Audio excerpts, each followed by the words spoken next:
welcome to the podcast that buffs your Hearthstone game. This is Velen's Chosen. Not all who wander are lost.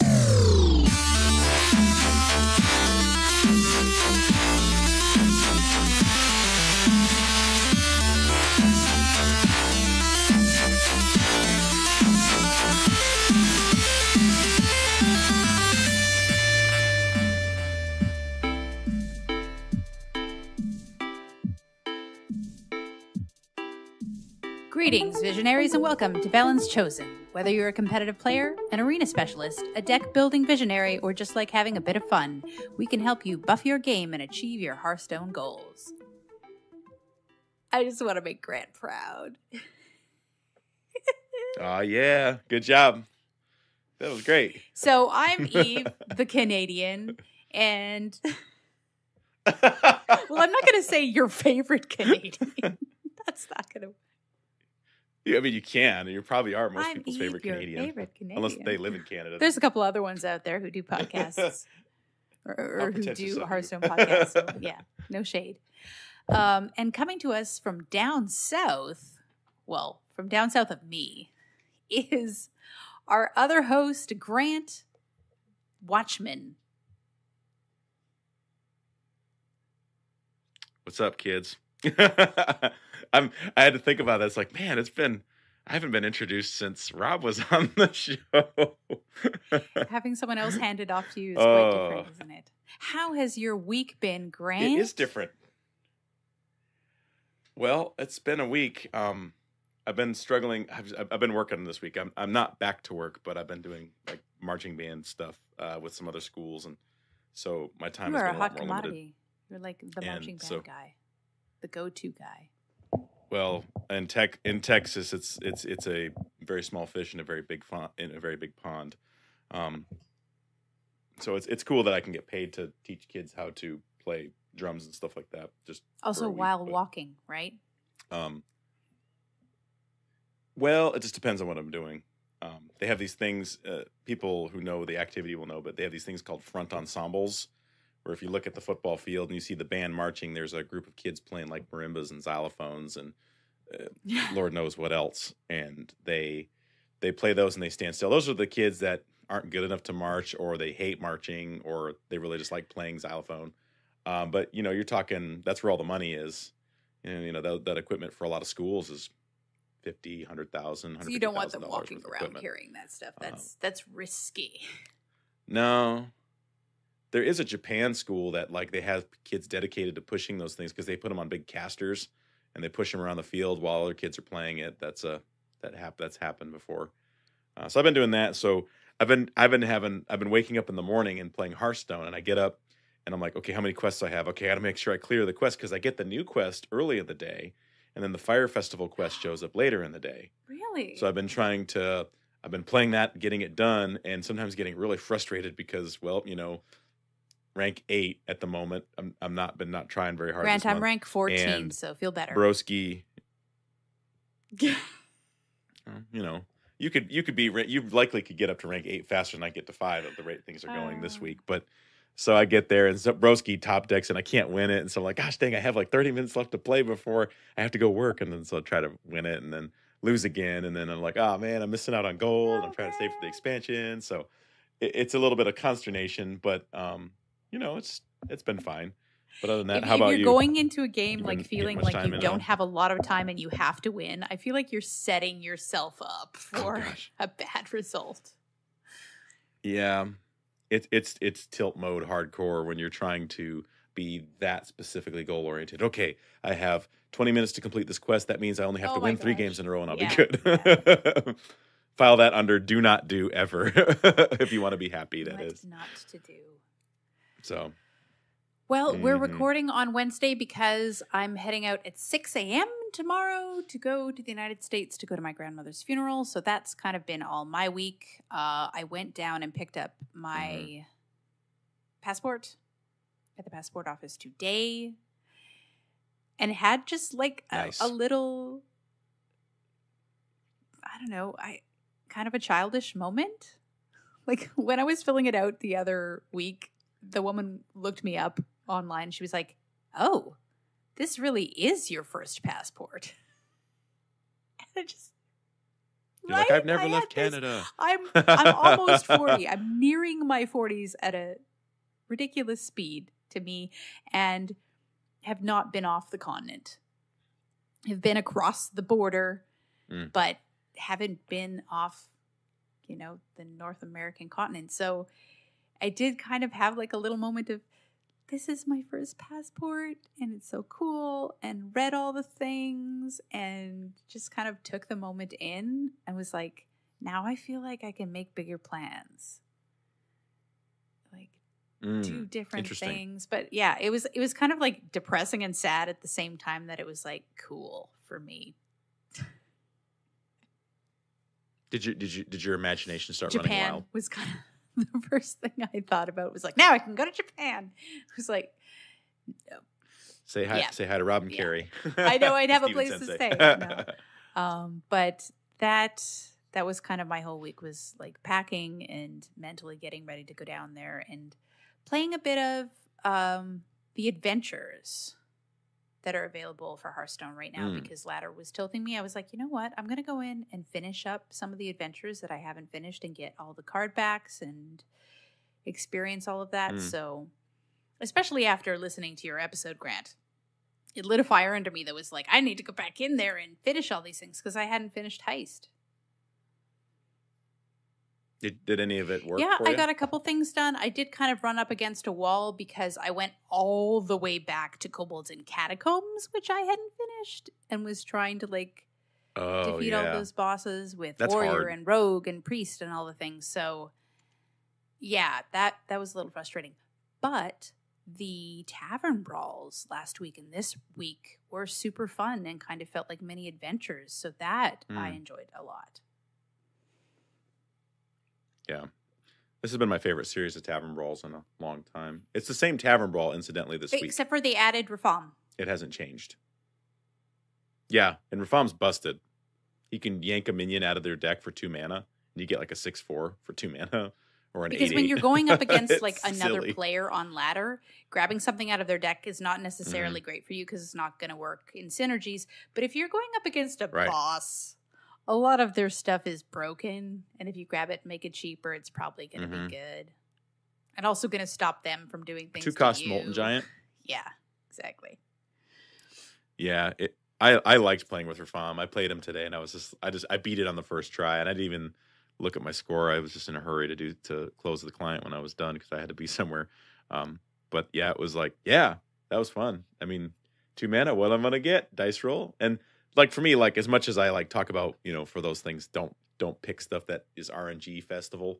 Like that was fun for me because most of what the boss decks have are big. Well, I think when it minions. tilts towards, and if you pull one of their spells, broken things can happen. Then makes it more fun.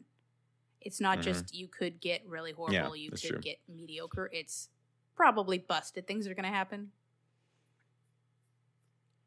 So, yeah, in the news, let's just touch on that quickly. The fiery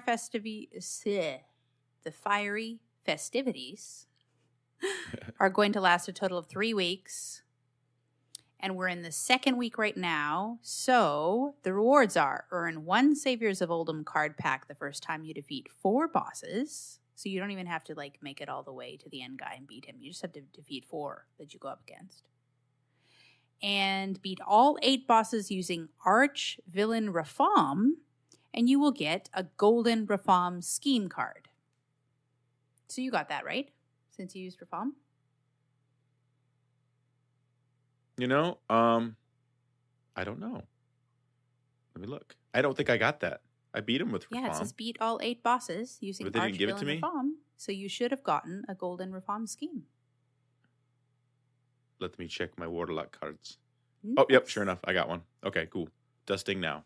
And then next week, just to give you a heads up, there's going to be a brand new player versus player tavern brawl where only the best decks remain at the top of the mountain. So you queue up and receive a random deck. If you lose, you'll use the deck that defeated you in your next match.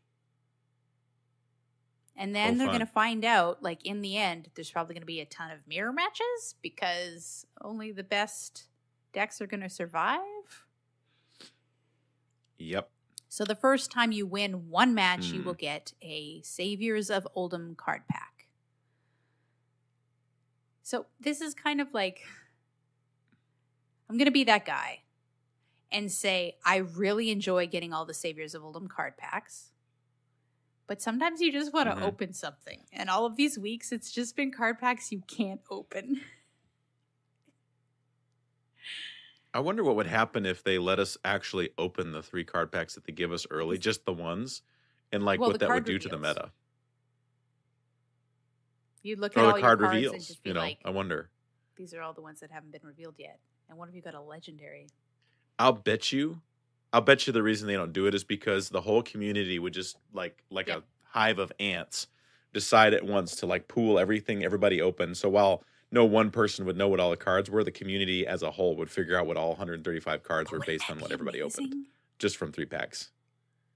That would be I so would be cool. okay with that. They'd immediately That sounds make fun a to me. Reddit page and be like, add your card if it's not on this list, what you got, all the details, screenshots, please. And then, yeah, that would be an amazing way to reveal all the cards for an expansion. If every person was only able to open 1 pack, we would get them all. Yeah. Everybody can open 1 pack and what did you get? You know? And just like somebody puts a spreadsheet on, and if you enter it, just and it would be funny. Also, it'd be an interesting data mine to see like how many of what card was opened from people contributing, so you could get like a percentage. You know, like 80% of people opened this common, 90% of people opened this common, 2% of the people opened this legendary. You know what I mean? Like that'd be really cool. It would be such a collaboration because everyone would want to get together to be like, has anyone discovered this card yet? Have I discovered a new one that hasn't been revealed to anyone else yet? And like get the whole community involved. That would be amazing. True Are you story. listening, Blizzard? Blizzard, do it. Let's see what happens. Come on, roll those dice. Because here's the thing. They might not want to do it for a huge expansion like this. But they have been talking about the possibility of doing smaller expansions. Yeah. And if this was the way they did it, that would be super fun. Wow, that was an amazing idea we just had together. Yes. I'm proud of us. There you go. Yes, that was a good brain thought we had. Good. A new legendary fire festival quest will be unlocked each day for the first 7 days of the event. So you're only going to get like a max of the 7 like super awesome quests that give you either like tons of gold or a pack. So those are done now. Well, here's the thing, like not everybody logs in every day. So don't worry if you weren't logged in every day for 7 days. It's still going to go on until July 31st. And as soon as you complete one of the legendary quests, if you have like a bunch queued up that you haven't done, it'll flip over and you'll get the next one. That's what I did. Like I logged in today and was like, oh, cool, new quest. And then I completed it and flipped over and I got another one because I hadn't been picking them up every single day. Oh, that's cool. Because I was worried that if I didn't do it, I'd miss it. Well, you just lose out on that extra normal quest if you don't get in. Oh, okay. So I was just sort of justified. Min-maxing all the possible golden rewards that you could get. Hooray. Yeah, they will replace an existing normal quest if your quest log is full. So, the League of Explorers is coming to sunny Southern California for San Diego Comic-Con. That's the 19th, I think, or the 18th. I don't know. I've never been to a Comic-Con in my life, although it sounds fun. Well, the cool thing about it is that Dave Kozak's going to be there, and then the voice actors for Sir Finley, Elise Starseeker, Bran Bronzebeard. Oh, not Reno Jackson. But anyway, Finley, Elise, and Bran are going to be on the stage to share stories about the iconic characters. And cool. They're going to talk about their version of cards in the game. We're going to get a sneak peek of what their card is. So they each have a legendary card for Elise, Sir Finley, Bran Bronzebeard, and I'm going to assume Reno Jackson. Yeah, they'll probably reveal it there too, I'm guessing. So let's make sure we check that out because I'm sure it's going to be streamed. Yeah. Yeah. And if you're at Comic-Con, you're going to be able to see it in the reels. So that's really cool that this is how they're going to reveal the legendary cards. And Dave Kozak's going to be there. He's also cool.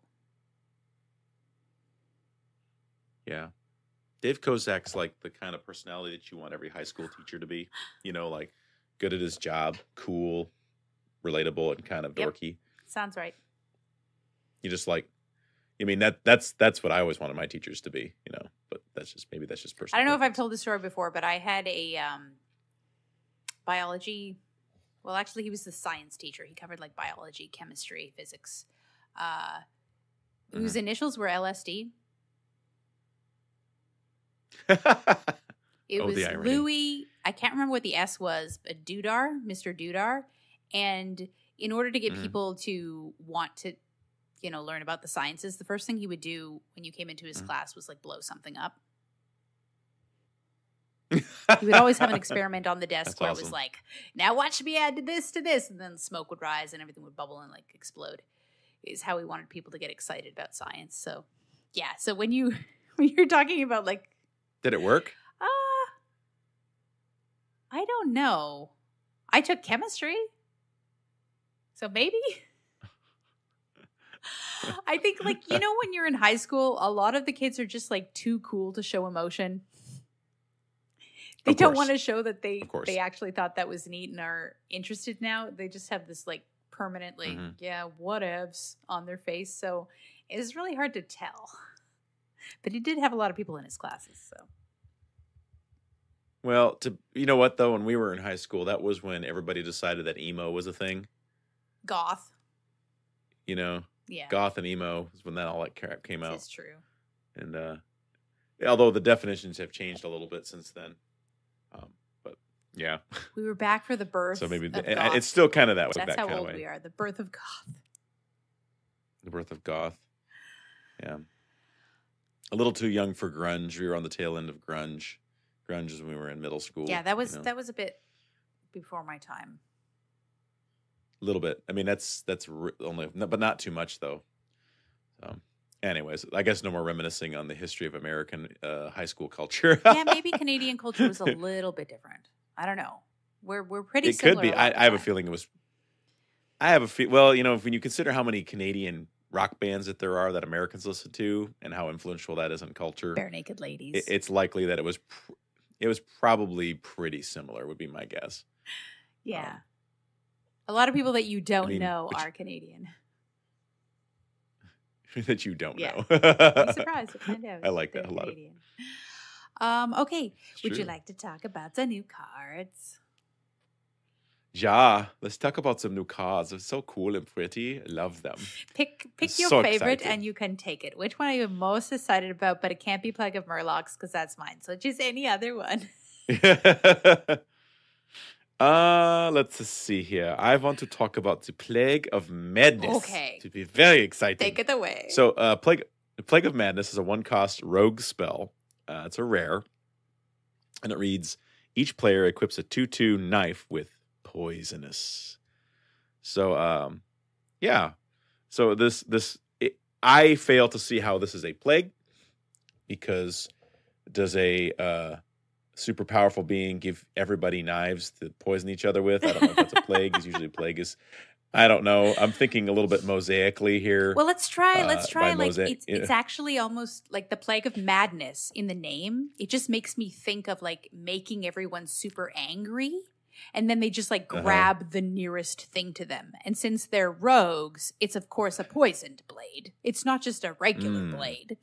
So basically the plague is what makes everyone angry and crazy and like go for each other's throats. That's the actual plague. So, you know, here's where it gets weird, I think, is, you know, I like it when I have a poisonous knife where I can remove your minions with my poisonous knife. But if you get a poisonous knife and I get a poisonous knife, I just get mad because so it should be like Plague of Mad, you know, because or Plague of Anger, because that's what I am now, because I wanted to use it, but now I don't want to use it because I don't want you to be able to clear my big dudes with your knife or your face, you know? Well, immediately people were talking about Harrison Jones, which is hilarious because he's also in Uldum. Mm-hmm. So you give them a knife and then you immediately draw 2 cards because Harrison Jones. And this is only 1 mana. So you can put it together with a whole bunch of different things, like just an ooze. You can have an ooze in your deck. Give yourself a knife and then immediately destroy theirs. Yeah. But also, I mean, they still have to hit your minion with it and take damage to their face. So that works with Rogue, because the whole way Rogue works is incorporating the fact that they use their health as a resource anyway.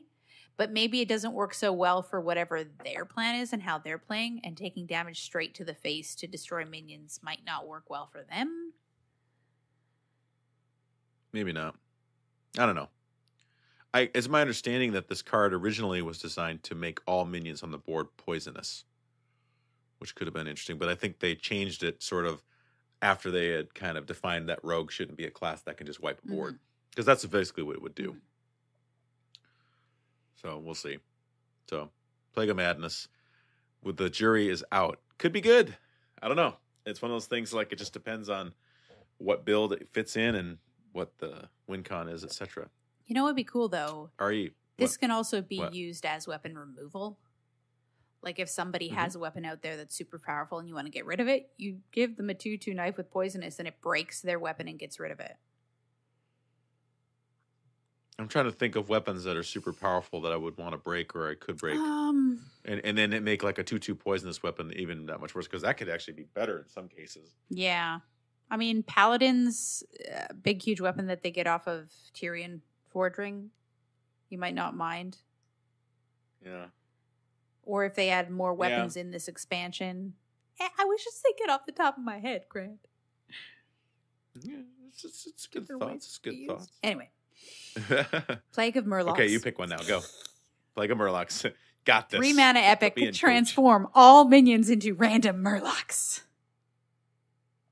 Now, seems good. What I love about this, besides the fact that this is like basically Devolve, is that it's random Murlocs. It's not just give everybody 1/1 Murlocs. It's give everybody random Murlocs. So you could get like Scargill, the legendary Murloc that makes all of your Murlocs cost 1 mana. You could get like a bunch of Bluegills and a War Leader, and like, especially if they add a couple more Murlocs, you could get the ones that are every creature type, the amalgams, which count as Murlocs. Nightmare amalgams, This is... And you can get old Murkai and Wild. Yes! And then go face and destroy your opponent. And also the one that when you use your hero power, like pops out another Murloc Knight or something like that. Is a Murloc Knight? Could be no Murloc Knight. Yeah, that's in Wild too. Yeah, in Wild there's a lot bigger spectrum of Murlocs you could pull from. But I just loved Devolve so much. I loved that being in my toolkit. And now it's going to be Murlocs, and there are no Taunt Murlocs. And there are no Death Rattle Murlocs.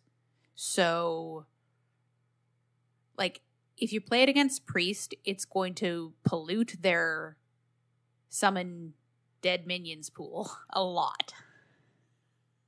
It's going to get rid of everything. Death Rattle, Reborn, buffs, like all of that stuff. It's basically like silence. Yeah. Because it's transforming them, it's not killing them. Sure. Yeah. So the death rattles won't trigger. Exactly. You're just taking it right out of the death rattle pool. You're taking out all those abilities, like, and it's only 3 mana. This is an amazing card, and it makes me just want to play a Murloc deck in Shaman so bad. Everybody's already musing on whether or not this card is going to get nerfed up to 4 or something. I mean, I kind of want to try it in Wild. I want to know what this is like. The problem is I haven't really enjoyed playing Murloc decks, because I think you could use this in a Murloc deck. Yes, yeah. That's the best way to use it. And it just seems like it would be great. And like, again, with old Murkai, if there's Murlocs on the board, Murkai's like a win con by himself. You know what I mean? Like, the thing I was thinking, even if you have a bunch of Murlocs out there that are like piddly Murlocs, like 2 1s and 1/1 Murlocs, and then you just play this on them and hope for something better, maybe something with charge, maybe something beefier, and maybe some of them have taken damage and they're on their last legs or whatever. You could just roll the dice and be like, what could I get instead of what I've got on the board? And also get rid of all of my opponent's minions. there's so much magnetic, there's so much death rattle, there's so much divine shield and stuff out there that the shaman has to deal with. I love this toolkit so much. It's automatically my favorite card of the expansion so far. Automatically? Cool. Yeah. So in the background on the card art, what is that? It looks like it's related to like almost like the card art of Stormbringer. Like this coloring in the background is the same. Yeah, there are these, how do you say obelisks in the back? Obelisks. Right, because I always don't know whether it's obelisk or obelisk. I've always heard obelisk, but I'm from the Midwest, so everything's obelisk, coffee, college, it's, who knows? I don't know if that's amusing to anybody or not, but that's the way they talk. There's definitely a bunch of those in Old Doom, and there's also a bunch of those basically surrounding every like big prison of an old god.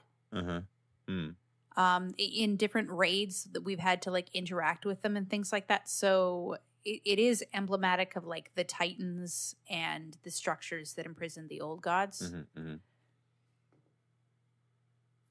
So yeah, it's really cool. And there does look to be a storm brewing overhead. Yeah. Well, it looks almost like power is emanating out, and it's like a vortex or like in Lord of the Rings when the Witch King of Angmar gains his power and this blue light shoots in the sky, and then the battle commences on the Siege of Gondor. I'm not a Lord of the Rings nerd. It almost looks like last week we were talking about the weapon of mass discussion. Weapons of mass discussion here on Velen's Chosen. You heard it first.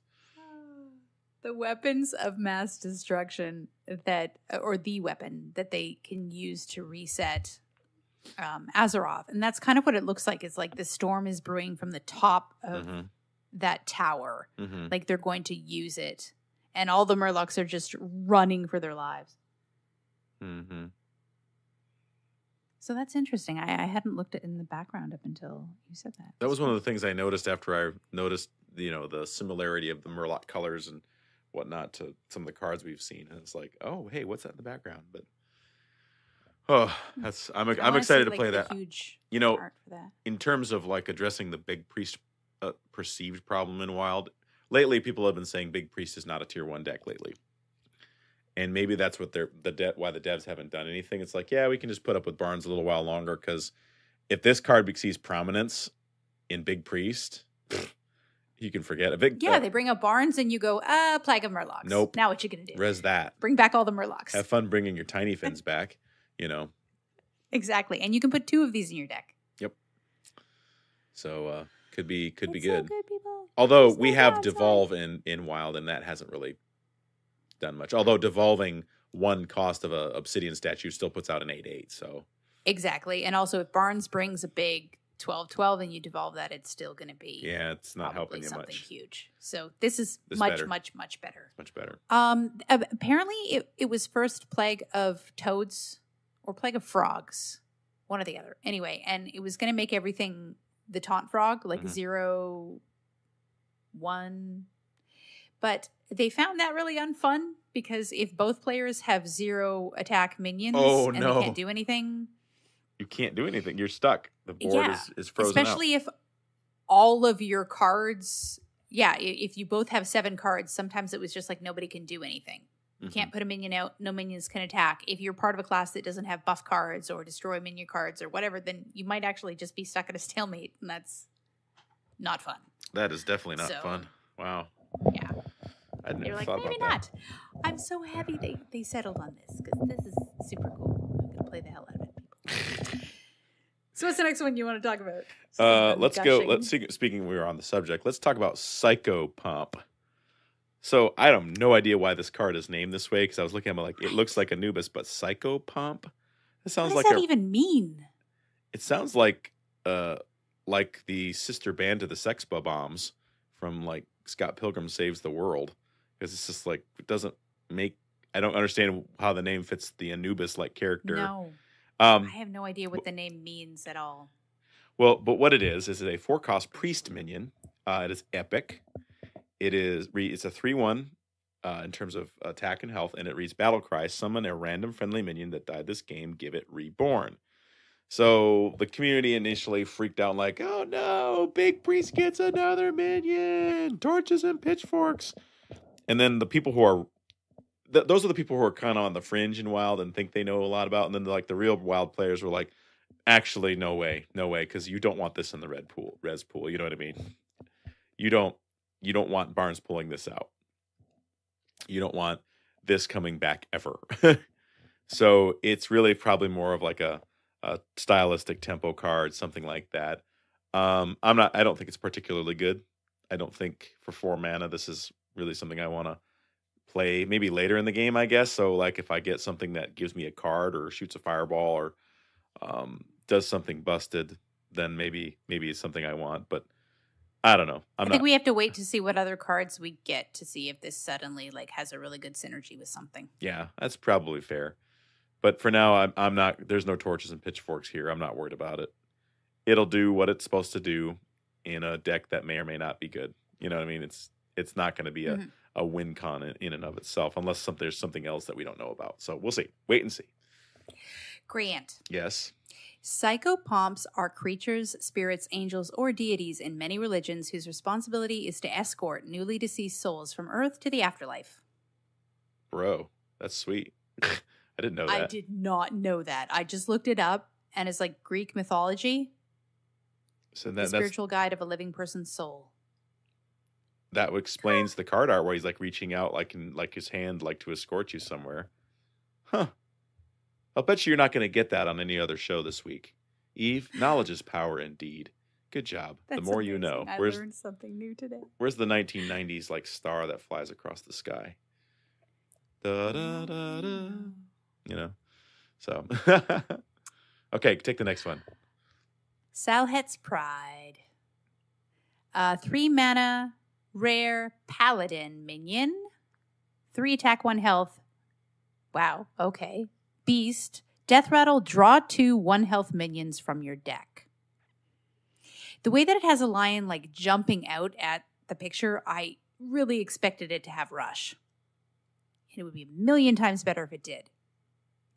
But as soon as I saw Salhet's Pride, I was like, I bet you there's a person or NPC or something in World of Warcraft that has to do with Salhet. I need to look this up.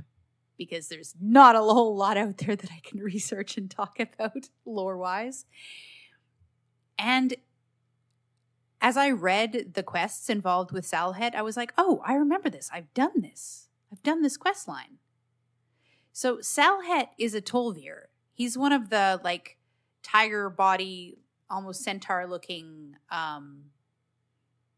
soldiers in the Ramakan army in Uldum. And basically, when you show up, the commander is trying to plan to fight against the traitors that have joined Deathwing and are working for him and trying to defend the huge weapon of mass destruction and everything. So you're pulled into that and trying to plan and fight with them. And Salhet is just the weakest link in their army. And the commander's idea is the weakest link will bring everybody down, so you need to shape him up. You need to go fight with him, teach him how to be like a hero like you, get him strong, and then our whole army will be more powerful because of it. Mm-hmm. So you have to go out and find him. He's out like killing hyenas in the desert, and he's just awful. He misses them completely, like can't connect, and is just weak and pathetic. And so you're supposed to be out there teaching him how to fight and kill hyenas with him. Mm-hmm. And after a while out there, he just confesses to you that he's not a good combat soldier, but he's been out in the desert for so long, sent by his commander to kill hyenas, because this is how they like get rid of him. Right. That he befriended a pack of lions and trained them to do his bidding out in the desert. Nice. So that is where this card comes from. Salhet's Pride. He has a pride of lions that he can like send to go and attack things. So he teaches you how to control them. And when you go into battle, you can control this huge pack of lions that just like goes wherever you want them to in attacks, whatever you tell them to attack. And he's like, maybe you could put in a good word for me with the commander and tell him I'm not great at like physical combat, but I'm a great tactician. Mm-hmm. And I can help that way. And so you go back to the commander and he's like, okay, if it's coming from you, like I'll take your word for it because you're like the hero. And so Salhat has a new place in the military because of you, and you attack with this Pride of Lions. So that was really cool for me to remember the story behind this card. That's awesome. Read that flavor text that you put in the show notes. It's kind of fun. Oh, yeah. Ever since I was a cub, I've always wanted to be a general. I was eager to join the army, but as you've seen, my combat skills are not all quite there. This is not the first time I've been sent to kill hyenas. As a matter of fact, I get sent here so often that I've befriended these lions and trained them to do my bidding. They are my soldiers, and at my command, they will slay legions of hyenas. Watch. That's awesome. Yeah. That was really cool. So it summons 1 health minions from your deck, but they've given us a couple. Oddly enough, the cards that have been released for this week, at least, and up to today, are mostly Paladin minions. There's 3 Paladin minions that have been released that have 1 health. Another one of the ones is it's a 1 cost 2/1 Paladin minion. It's rare. It's called Brazen Zealot, where whenever you summon a minion, gain +1 attack. It's pretty interesting. Whenever you summon a minion. But here's the thing, summon, don't you want to play Brazen Zealot on turn 1 and Sand Wasp Queen on turn 2 and then Selhet's Pride on turn 3? I mean, I guess he could pull the other ones out of your deck. Both your deck. Thereby thinning your deck, right? Well, it's also weird because it says whenever you summon a minion. So when you play a minion, isn't that different than summoning it? So it's like using your hero power, right? I think it just counts for all of them. Does it? Yeah. It's play and summon. Like summon counts for all of them, whereas play only counts for play. Okay, that makes sense. I mean, maybe, but you're right. Like I see the definite curve because when you just mentioned it, Eve, the Sand Wasp is a 2 cost 3/1 beast minion. It's common, and it reads Battlecry. Add 2 2/1 Sand Wasps to your hand. Dude, I'll bet you they cost 1, probably, right? Yeah. Is this even good though? Because having a bunch of 1 health minions that on the board seems really squishy. Well, here's the thing: like, this would be perfect in a druid deck because they're good with token decks. But Paladin also is capable of token decks. I know it is. They have a lot of buff mechanics. But a lot of it is the synergy. They have buff mechanics, but a lot of what makes like the dude Paladin good is it synergies. It has like special like make your Silverhand recruits do stuff. Silverhand recruit. You know? Yeah. And this seems to be pushing it in the direction of just like whatever minion. And also Sandwasp Queen and her Sandwasps and Salhet's Pride are all beasts. Which is something that we haven't seen a lot of in Paladin. Yeah. But the fact that they have like 3 cards already, 1 common, 1 rare, well actually 2 rare, that are all kind of around token. Yeah. It seems that they're pushing Paladin in that direction. Yeah. Let's see. I don't know. I'll actually see if they add any enablers. Although it does have, if you think about Untamed Beastmaster, which is a 3 cost 3/4 minion that says whenever you draw a beast, give it +2/+2. So if you play this in tandem with Salhet's, maybe it draws some of the beast cards like the Wasp, and gives it +2/+2, which makes it huge. Makes it a much better card.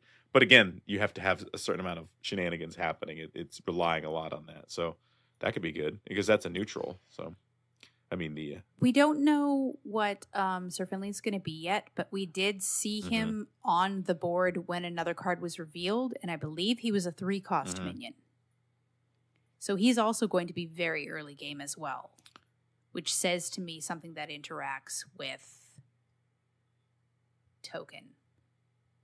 It could be. Because the only other early game legendary you want to use is like something that affects your hero power for the rest of the game, or Like, what other really early game legendaries do we use? Draws cards and does spell power. Draws cards. Thalnos? Yeah, Thalnos. Like, the really cheap early game legendaries can't be too powerful, but like everyone played him before because he changed your hero power. Yeah. So it does seem kind of like they're pushing Paladin in this expansion anyway towards a token. Fill the board with minions, maybe buff them up, that kind of deal. I'd be down with that. That's a dude Paladin where they're just doing Silverhand recruits. If they did like different varieties of minions, beasts, things like that, I think that could be cool. I'd like to see that. Yeah, because they've done dude Paladin several times before, and maybe that's kind of old hat and boring, but this is more varied and interesting. Yeah, we'll see. I'm interested to see what they come out with. I mean, it's interesting to see that some of these archetypes are already starting to fall in, or I mean, these cards are starting to show that they're trying to get the classes to really, really strongly identify with what they had envisioned for it. Yeah, do you remember specifically what they said about Paladin's strong suit? I know buffing was one of them. Buffing, I think they said drawing cards. Was that one of them? I don't know. I don't remember, to be honest. I don't want to misquote them. It's been a few weeks. Yeah, so maybe we'll look into that. And then we have a legendary warrior card revealed. Yeah, they hit the 25 million bosses defeated in the Tavern Brawl, so that's the warrior card. Or the legendary card, they said. I wonder if it was faster than they expected. My guess is... I wonder if they're surprised by how fast we got it done. I don't know. They probably had good metrics to know how many Tavern Brawls were played, every week. And especially because now there's no, 2-day interim. There's no Monday and Tuesday off. Right. So... That was so nice to be able to log in at any point and know that the Tavern Brawl was going to be available. I agree. I actually logged in once and it was grayed out and I was like, hey, what's going on with this? And I clicked on it and it said, it'll be up again in under an hour. And I was like, oh, that's so awesome. Yeah, it's almost like they just shut it down for an hour or two for maintenance it or upload the new Tavern Brawl or whatever features they need to and then back at it. I love it. I love it. So Armageddillo. Armageddillo. It's like Armageddon and Armadillo combined. Armadillo. It's like a huge armadillo with massive tusks and a weapon and what is blaster. I wonder if it carries leprosy like real armadillos do. What? Armadillos cure leprosy? No, they don't cure leprosy. They carry it. That's why you don't eat. Oh, they you never leprosy. Eat armadillo roadkill. You never hunt them because they're carriers for leprosy. This episode is just full of now you know. I learned that just because I live in Texas, but I heard it from somebody and I thought, no, that's not true. No, I looked it up. Sure enough. Who eats roadkill anyway? People. Just don't. Excuse me. Have you ever heard of Appalachia? The Appalachian Mountains? Yeah. The joke is people who are kind of in hick areas, backwoods areas, are a lot more okay with eating roadkill or things that you can scrape off the road. It's sort of an American joke that you live in the mountains. Well, you probably eat anything. To be honest with you, the bigger it is, the less I have a problem with it. Like if you accidentally hit a deer, that is a lot of meat going to waste if nobody's going to use it. Well, it just depends on if it just got hit or if it sat there for a couple hours. Because if it sat there for any kind of time, you leave it alone. Right. No, that's not cool. But if you hit it with your car and your car is totaled, at least you get some venison out of it. Silver lining. Yeah. Of course, if you hit a moose in Canada, probably the moose walks away fine and your car is totaled. Yeah. I've heard horror stories of what moose. What's the plural of moose? Moose, plural of moose is moose, right? What moose can do to cars. Yeah, I'm pretty sure it's just moose. Because they fall on the car. Mooses. Mices. I don't know. I don't even want to. The question of pluralities. Back to Armageddillo. So Armageddillo. 6 mana. So what's the plural of 4/7 Armageddillo? beast. Armageddilli? I don't know. Armageddillos? I like that. Armageddilli. I think that works well. Taunt at the end of your turn. Give all taunt minions in your hand +2/+2. So at the end of your turn, you know you're going to get at least one tick off of it. Man, this is annoying because we remember Taunt Warrior from back in the day, and that was a painful deck to play against. Yeah. The only reason you would do it, though, is because if you had the quest and in the end got like rag shots as a hero power. I wonder if this just gives a cool... And by that I mean Ragnaros's ability to do 8 damage randomly to either creatures on the board or your opponent's face. Yeah. Because sometimes I think we use a lot of shorthand terminology and new people to Hearthstone are like, rag shot. What does that mean? It's a rag shot, right? That kind of sounds weird. Ragnaros's ability as a hero power was the reward to that quest. So that was worth playing however many taunt minions you had to play. 6. A lot. 6 or 7? 6. It was a lot. You had to play well to do it. And it's this could make that deck better though, because I mean, if you think about it, like when you play a Taunt Warrior deck, you have a lot of taunt minions, and you just drop them, and all your Taunt Warrior minions just got better. You know what I mean? At the end of your turn, so it's an aura effect. So if it don't die, you can get like +2/+2/+2/+2. I mean, it could get redonkulous. Armageddon. And the thing is that, like, I don't know. I'm done. In order to make sure that you had taunts, like at the beginning of the game, you had to put in a bunch of small, cheap taunts. But this would make sure that if you had a bunch of those left in your hand at turn 6, 7, 8, all of a sudden they're a bit beefier. They're not going to be like, oh, I'm dropping a 1/4 on turn 8, and that's not going to do much. It's like, oh, now it's a 6, a 3/6. A 3/6 Stonehill Defender? It's not bad. Ooh, yeah. Gross, but not bad. So do stuff. I guess we'll have to see what other taunt minions we have and whether it's worth it. I wonder. Do we know what the warrior quest is? No, I don't think we know yet what it is. We'll see, though, I'm sure. They were saying they wanted them to be mid-game quests, though. So I don't know exactly how much. Who knows? And it wouldn't be the exact same. It'd be like Warrior has to play taunt minions again, because that wouldn't be well received by the community. It would have to be something different. But anyway, sometimes they just have like random legendaries that don't synergize with the rest of the cards in the expansion. It's just like, here's a legendary that does a thing. Yeah. That's true. It doesn't necessarily mean we're going to see a whole bunch of taunts for Warrior and a whole theme around trying to make you play taunts and Warrior. I'm just remembering what it was like back in the day, and that, for a person who plays a lot of aggro, is an extremely frustrating kind of deck to play against. I believe it. Turn after turn of taunt. Although, Plague of Murlocs would neatly handle a board of taunts. I know. Eve's gonna be like just spamming Murloc decks just so she can play Plague of Murlocs and just like, day 3 legend, just because Plague of Murlocs is just the thing. And chuckle like an evil villain every time I do it. Like Hagatha. Just you like. Cue maniacal laughter. Ha ha ha. Exactly. Awesome.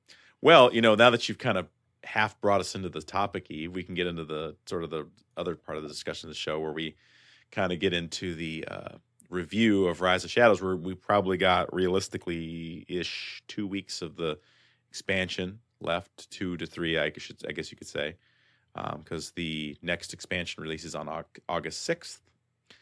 And we wanted just to kind of go over like what we thought were the winners, the losers, the hopefuls, what we liked about it, what we didn't like about it, stuff like that, and just kind of have a nice little friendly discussion about our approval or lack thereof regarding Rise of Shadows. All right, Eve. So to refresh your memory, because it was such a long time ago, we started the Year of the Dragon.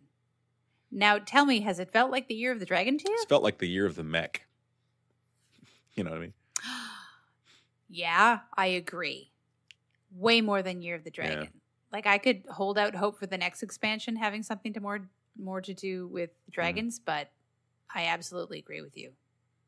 I mean, let's see. We had Year of the Mammoth, Year of the Raven, and now we're Year of the Dragon. It's entirely possible that things could get more dragon-y, although because I doubt there's a mech in the Zodiac of any world, or unless it's like a super high-tech dystopia. I don't know. Is there a mammoth in the Zodiac though? Apparently, I don't know. Maybe there is. There's not in the real Zodiac in the America or in the planet Earth, but maybe in Azeroth there might be. But there's also real mammoths, Yeah, so there could be a you can mech. go find a mammoth somewhere, and there's T-Rexes. So I don't know. We're stretching. So this expansion introduced Twin Spell and Lackeys. Yeah, both are very good. I think Lackey has had huge success. Mm-hmm. My only experience with Twin Spell has definitely been in Druid, where it was really powerful for me. How have you experienced it in other classes? Mage totally capitalized on Twin Spell with Conjurer's Calling, being able to cast that twice, and Ray of Frost. Ray of Frost, everybody kind of thought it was good, but I think they didn't realize how good it is, because you lock down your opponent. It enabled some different kinds of ways of playing Mage, Cyclone Mage, because the second Ray of Frost is a card that didn't start in your deck, so it also enabled Quest Mage to sort of make a resurgence. And Wild, it's cheap burn for what's it called? What's the 2/4 of the Flame Waker? That showed up a lot. Yeah. We're not talking about standard anymore, but I think Conjurer's Calling had the biggest effect on Mage. Huge, because a lot of people will tell you that that Cyclone Mage or Conjurer's Mage is one of the best decks in the format, if not the best deck. It's just difficult to pilot. So high skill cap, high reward. Yeah, I've heard that from Firebat, that it's very powerful against a lot of other things out there, and I pretty much value his opinion a lot. Yeah, it's hugely powerful. I think Mage was probably one of the biggest winners in this expansion because of just those cards, because it made other cards like Mountain Giant to be huge. I'll be honest, it just feels really bad though when your opponent sits back and doesn't do a lot, and they drop their giant, and then they can twin spell that, and then with Khadgar, they can have a giant board that you can't do anything, even though you were probably winning the game up to that point. For 3 mana to do the effect that it does, Conjurer's Calling, it wouldn't surprise me if we saw a nerf in the future, because it's so powerful. So I think as a class, Mage went out big with some of those cards. So what do you think some other classes are that in this expansion, Eve? What ones do you think? Well, I'll always remember it as the expansion that made me play Druid. That's kind of the big standout for me, is that I hated Druid for a long time and just couldn't find anything that I enjoyed about the different decks that came through the meta. Yeah. And this kind of aggro token, spread wide and buff and death rattle, and it really appealed to me, and I had a lot of fun with it. I got pretty high on the ladder with it. But things kind of shut it down after a while, and I couldn't play it anymore. And then that's kind of when I stopped having fun in this expansion. Because the second thing I remember about this expansion was Bomb Warrior. Yeah, it is interesting how Druid was so hopeful, because it got Acorn Bearer, which is the death rattle at 2/2 or 2/1/1 squirrels to your hand. It had Dreamway Guardians, summon 2/1/1 Dryads with Lifesteal, which is a great card. And it had Blessing of the Ancients. And it had Keeper Steladris. A lot of really strong Druid cards. The Forest 8. You would think that, man, the deck was made in this expansion, but there's just one too many classes with too much removal, i.e. Warrior. With Warpath, a card from a different expansion, Control Warrior kind of made a major comeback in this set. And yet with Brawl and Warpath, and then Dr. Boom. And then Dynomatic. Yeah, that too. Dynomatic and the mech synergies just really made that card, that deck very strong. Let me just look here and make sure I'm not. But there's so many ways, like the Forest's Aid, being able to have 2 of those in your deck and basically giving you 4 ways to fill your board, like 4 times over, allowed me to reach far enough to actually keep a board even against Bomb Warrior.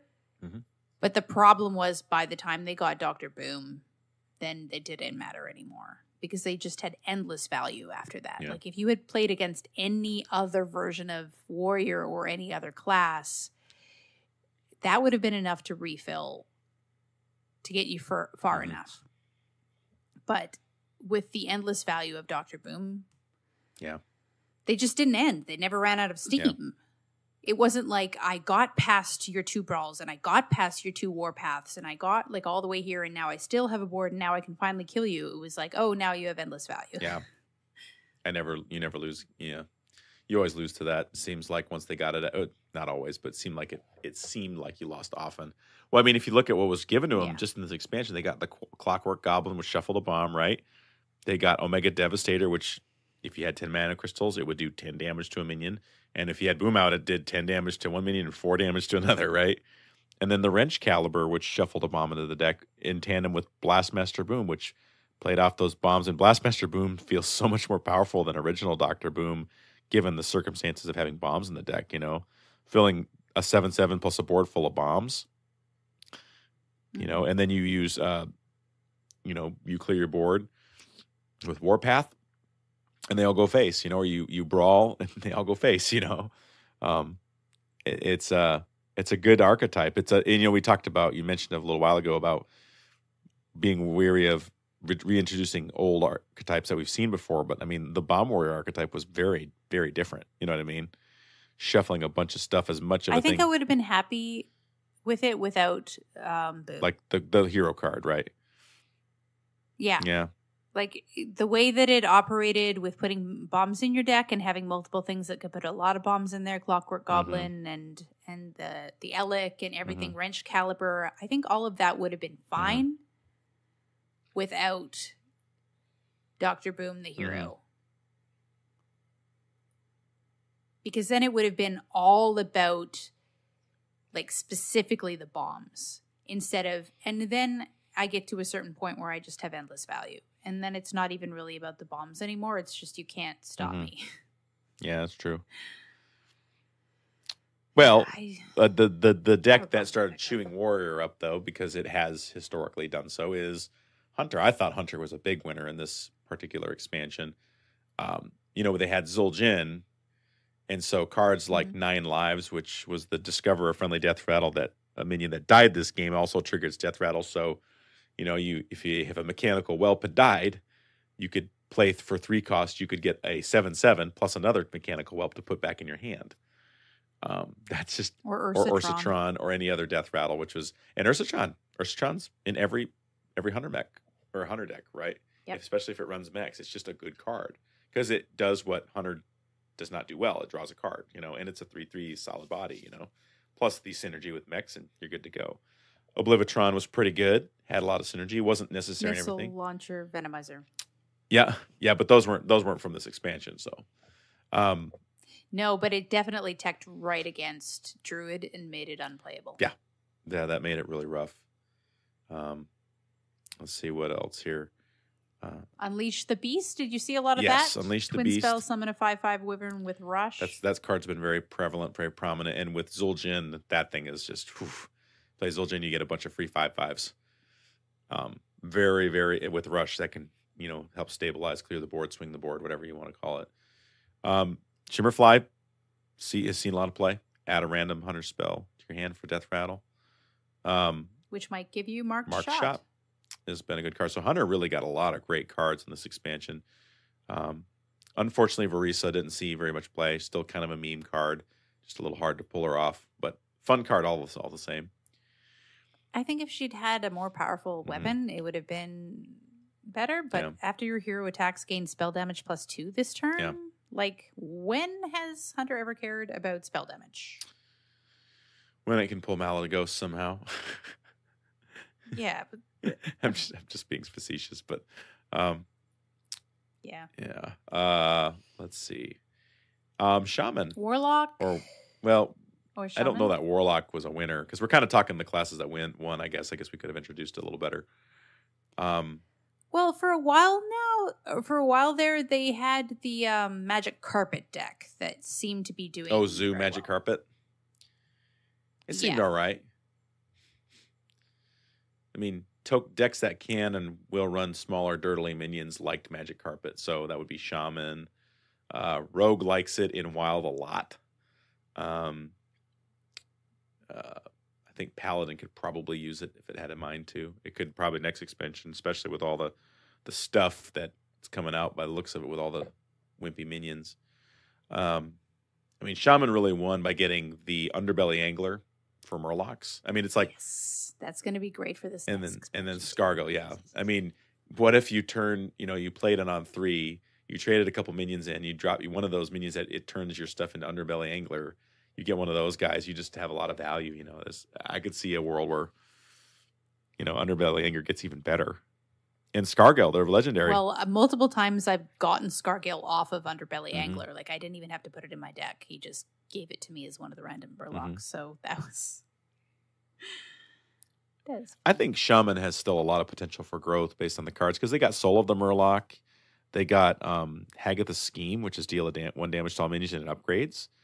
Man, I mean, for Control Shaman and Muck Morpher, transform into a 4/4 copy of a different minion in your deck, and then you get something like a Walking Fountain, Oh my gosh, that was a really good card. Like Walking Fountain, I don't think anybody knew how powerful that was. That's a great card. And in Wild, it's disgusting. Especially if you're playing Shaman, you get that thing. Oh, whew.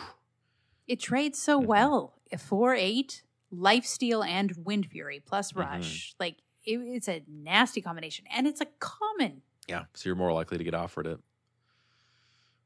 I think the Scarga Legendary was pretty solid. I think the Swamp Queen Hagatha was a bit of a whiff. I think people thought it was going to be better than it was, but I've seen it in people's decks, but it's more because they just really wanted to try and make a fun deck. Not because it's just an incredible card and you really should have it. It's a fun card for sure, Yeah. Let's see what else. So I mean, those are the ones I thought were like the classes that really like shone this last expansion. What about the losers now? Paladin? What was Paladin even doing? Not much of anything. Oh, they had the Secret Paladin for a while. They tried. I thought Dragon Paladin would be a thing. I thought it would be a lot stronger, especially with the mid nerfs to some of the cards. Like some of the mech synergies. But Never Surrender is really important in Wild. It keeps Dude Paladin from getting cleared by Priest.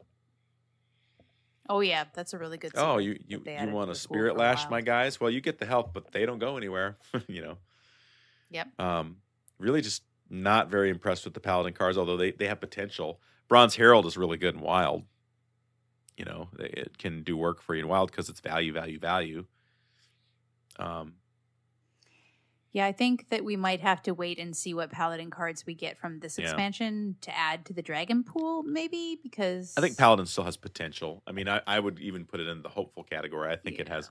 I hope it gets some Dragon stuff. I've been wanting to play a really good Dragon Paladin for a long time. But we'll see. I don't know. What else to see? Yeah, I remember playing Secret Paladin a bunch at the beginning of the expansion, which was fun for a while, but it just never evened out to become one of the powerful ones, for sure. So you've already talked about Mage. We forgot to talk about Rogue as a winner. I didn't want to miss that. Oh my gosh, Rogue. Right? Before it was nerfed? Yeah, Rogue. I mean, Rogue got the cards that like made Rogue just stupid was the Evil Miscreant. It was a 1/5, added lackeys to your hand. That's where we realized how strong lackeys were in tandem with the Waggle Pick. The Waggle Pick, you could just bounce stuff into your deck back and forth over and over and over again. Back when it was Those cards were great. And then some of the other cards with some of the random stuff, like the Hench Clan Burglar, discovering a spell from another class, discovering a spell for cost 4/3 pirate. So it had the pirate synergy. And then Vendetta ended up being really good for rogues that wanted to do that kind of more controlling style of play, tempo kind of play. Really great. Yeah, Underbelly Fence ended up being pretty good. I thought Underbelly Fence would be better than it was, though. It was good. it's good, but I thought it was going to be busted, and it ended up not being busted. I think it's pretty fair because you have to be. I think it wasn't as easy to have a card from another class ready when you wanted to play it. Turn 2. Yeah. And I think Wagglepick, though. Wagglepick was really good. I haven't seen it much in Standard Ladder, but I played more Wild than Standard these days. I mean, it used to. Before the nerf, yeah. It was everywhere. It was every other deck. It was everywhere. And then, Heist Baron Togwaggle is still a good card. It's a good card. There's a bunny. It's in some Pogo Hopper decks because it's really nice getting the treasure from him, and it's not hard to do. So, and people auto kill him. So when they see him because they don't want you to bounce him back in your deck. I think it's a win as far as a legendary is concerned. Not too powerful, but powerful enough. So I think it's a well-designed card. And Priest. Priest. Oh, poor Priest. Womp womp. Priest hasn't. We don't feel bad, though, because Priest had a long run. Yeah. They had a long, strong run, people. Don't feel bad for Priest. Yeah. Well, interestingly enough, Priest did have some good cards released. I mean, think about it. They had Hench Clan Shadow Quill or Shade Quill. It's Death Rattle, restore 5 health to an enemy hero, but it's a 4/7 for 4. That's strong. That's a good minion. You know what I mean? Health, nothing. I can do some work with that minion. And it had Convincing Infiltrator, which is a 2/6 taunt, Death Rattle, destroy a random enemy minion. I mean, that card shows up. It can do work, especially in a resurrection style priest. And then Katrina Muerte. At the end of your turn, summon a friendly minion. I can't talk. Summon a friendly minion that died this game.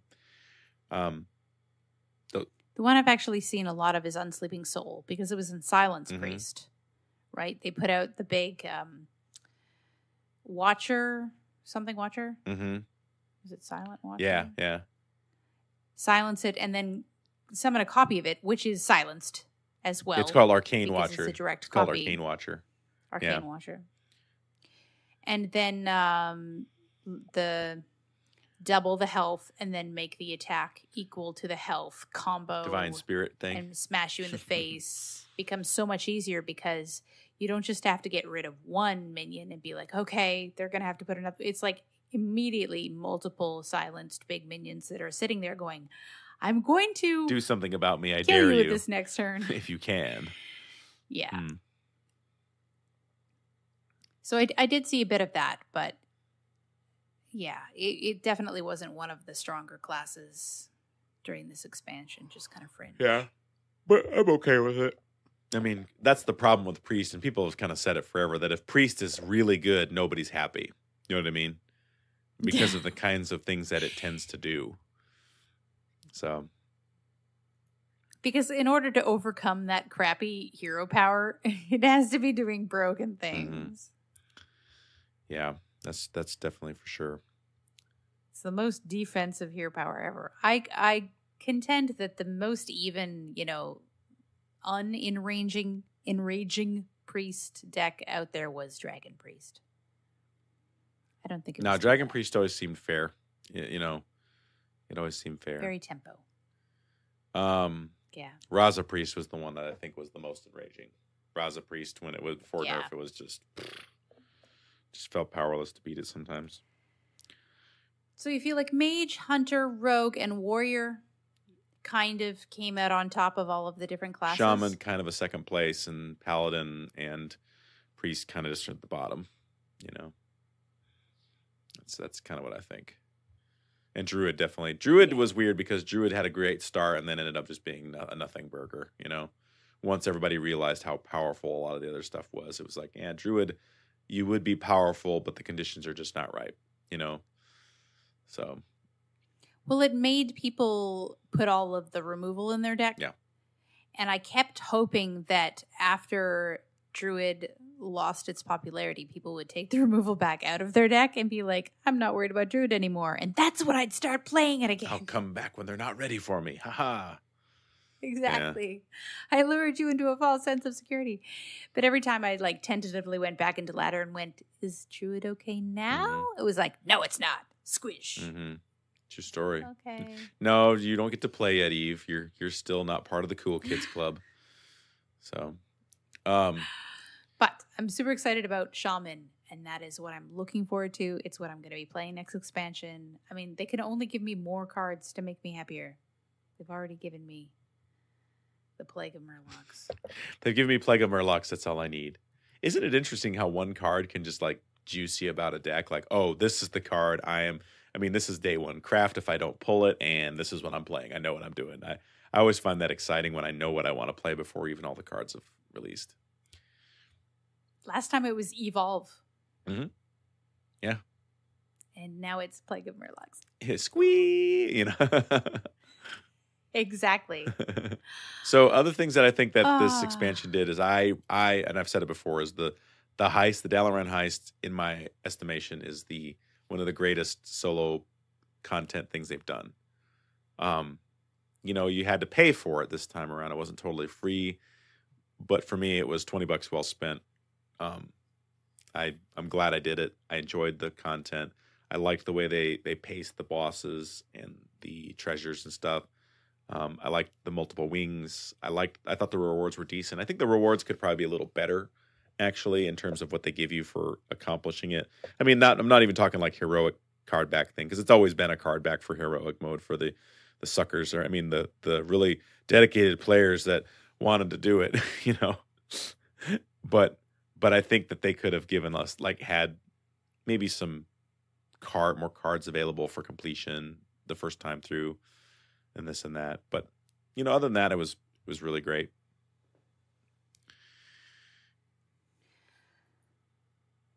I've just been looking at the sneak peek teaser icon for the Year of the Dragon. Mm-hmm. Because we have like the purple and gold for expansion 1, which we figured out now was like they were going to Dalaran and stealing it. And then the next one, had those kind of hieroglyphic looking things on it. And we're like, okay, now we know it's Uldum. Although honestly, what their plan is of why they're taking Dalaran to Uldum, we don't know that yet. Maybe it's one of those things like they need something to make the city fly again because they crashed it in the Black Rock Mountain. Something's damaged. And they need a part, like an artifact, to repair it, or something goofy like that. But they were on their way to Uldum when they accidentally crashed into Black Rock Mountain. That was like the ridiculous. Because, by the way, Black Rock Mountain is like on a different continent than Uldum. It's not even on the same continent. Oh, so boy. That driving was real bad. I guess. But I'm looking at the last expansion teaser, and it looks like dragons. It kind of needs to be. It kind of needs to be dragons. I want it to be dragons. And now researching about Uldum, that makes me think of Deathwing. Is there going to be a because third he's the one Deathwing who card? Or a dungeon boss? I mean, there's already, this is the third Elise that we're seeing. True. And the second Bran and the second, So I think that they don't mind going back and touching on things that are strong in people's memory. And maybe the fact that there's already 2 Deathwing cards means that Deathwing is something that's iconic to players. Maybe Deathwing is like the dungeon boss. Yeah. Why not? We haven't had him yet, right? We've had the Lich King. Deathwing could be like a really cool, ultimate. Maybe Rafam's working for him, and all of this time he's like been his master. It could be. I don't know. That sounds reasonable, though. Tell you what, I'm excited to see what happens, but I think we're probably getting near the end of the show. I'm gonna put a pin in. The deck of the week this week was going to be, Ajong's Bunny Hopper Rogue, or Pogo Hopper Rogue. He hit rank 1 legend with it earlier this month. And it's super fun to play. I don't know how viable it is on ladder. I've been playing a fair amount of it. But when you're playing against tryhard decks trying to get to rank 5 that are fast, this deck doesn't do well. But dang, it's fun when you can, use Barista Lynch to bounce a bunch of stuff back into your hands over and over again. It's pretty cool. But we'll talk about it next week, just because the show is running a little long. And last week we had an almost 2-hour show, and we're already at an hour 22 minutes. So we'll probably just save that for next week. So I guess time to close out the show. You have anything else we need to cover before we get going?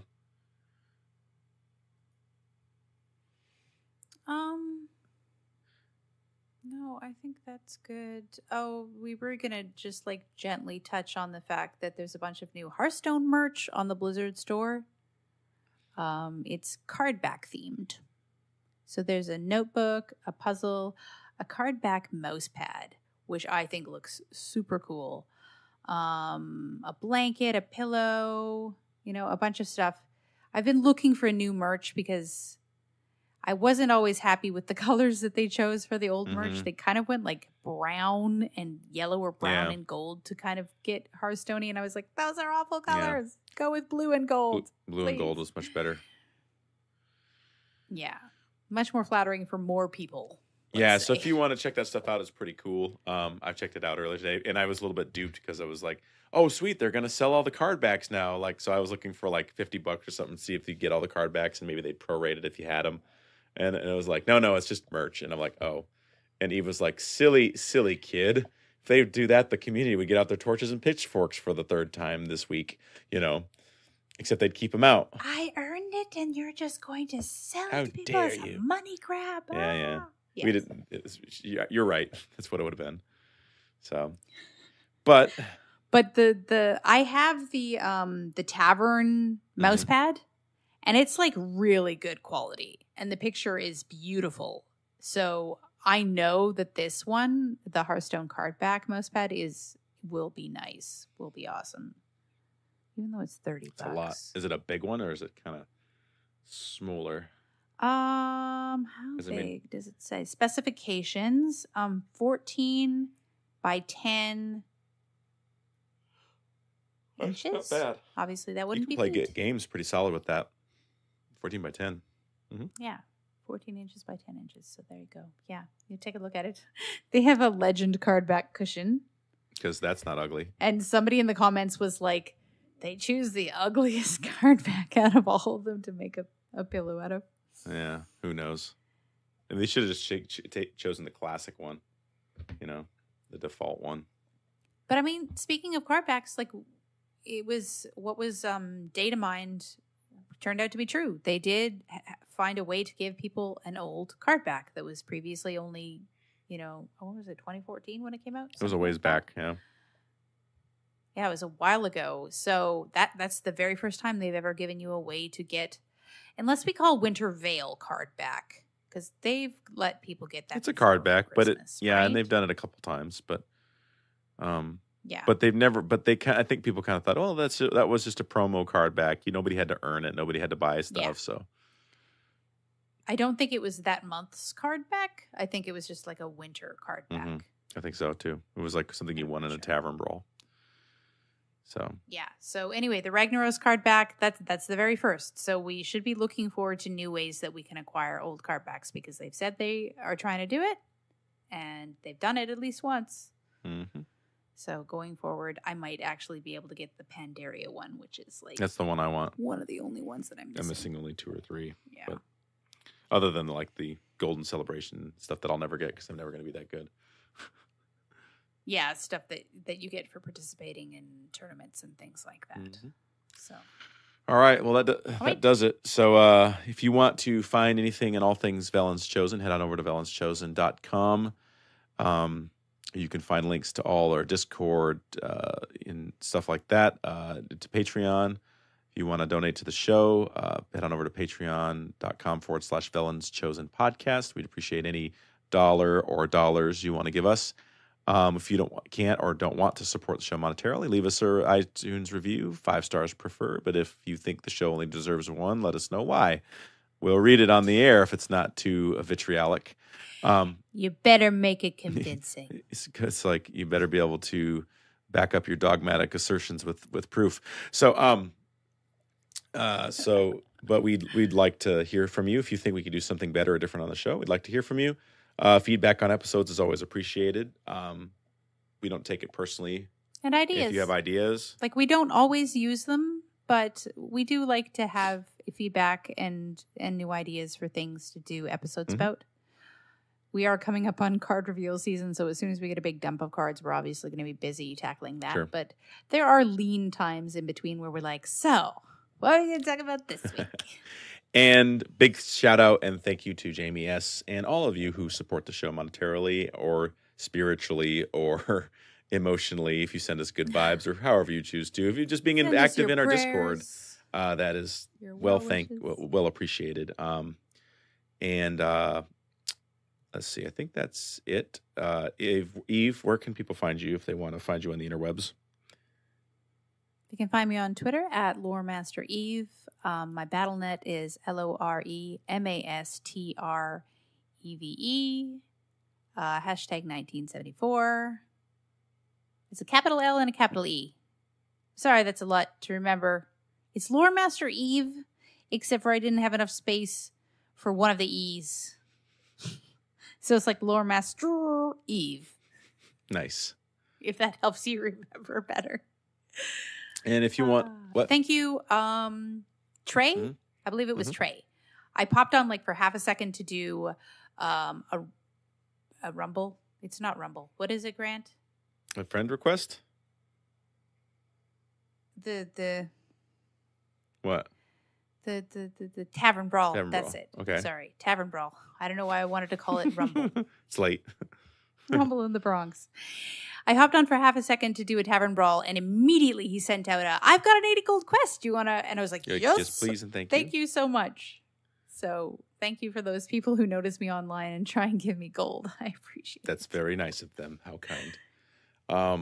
If you want to find me on the interwebs, head on over to Twitter. WatchmanHS is at WatchmanHS where you can find me. If you want to friend me in game, it's Watchman hashtag 1140. And feel free to talk to me. Now I can talk and text you on my iPhone because that's really cool and I like that. And if you have any tips on what the best deck on standard is right now, because I don't know what the best standard deck is right now. I've been playing stuff that I enjoy and have fun with, but Conjurer's Mage is probably the best deck in my guess, and Warrior's probably good too. But if there's something you know of that's really good that I don't know about, hit me up. I'm all ears because then I can talk about it on the show. Do you have a preference? Because I'd tell people like I'm looking for a Murloc deck, and I get like a whole bunch of people coming out of the woodwork sending me like. I guess my deck only qualifications recipes is it's got to be a little off the beaten path, but it actually has to be good. You know what I mean? Like it can't be. Not even like a class specification of something you would rather. Not really. I mean, I'm looking forward to maybe something different in Warrior because I gotta get those wins to get that class. I just can't bring myself to do it. I don't know why. It's not like I don't play enough games in a month. It's not that. It's just Warrior just is so boring. It's so boring. So boring that it's sobering.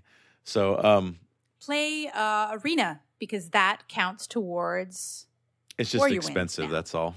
And Warrior's still not good in Arena. That's true. Warrior's good on ladder, but it's not good in Arena. Anyhow. Too defensive of a hero power. That matters in Arena a lot more. Especially if you don't have synergy. Yeah. All right.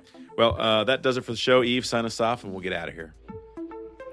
Well, Grant, I led the show with the intro, so we're Oh. topsy-turvy today. I think you should All lead right. us out. Here we go. Not all who wander are lost. Take care, friends. Bye.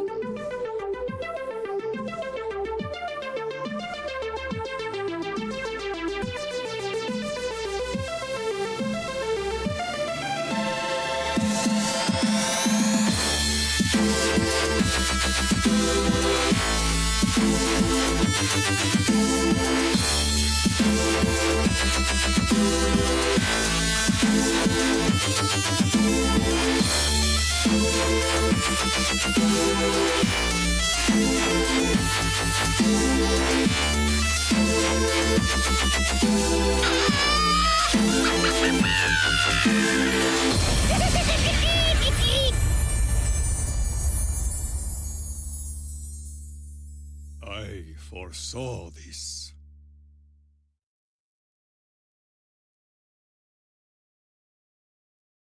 Did I miss it?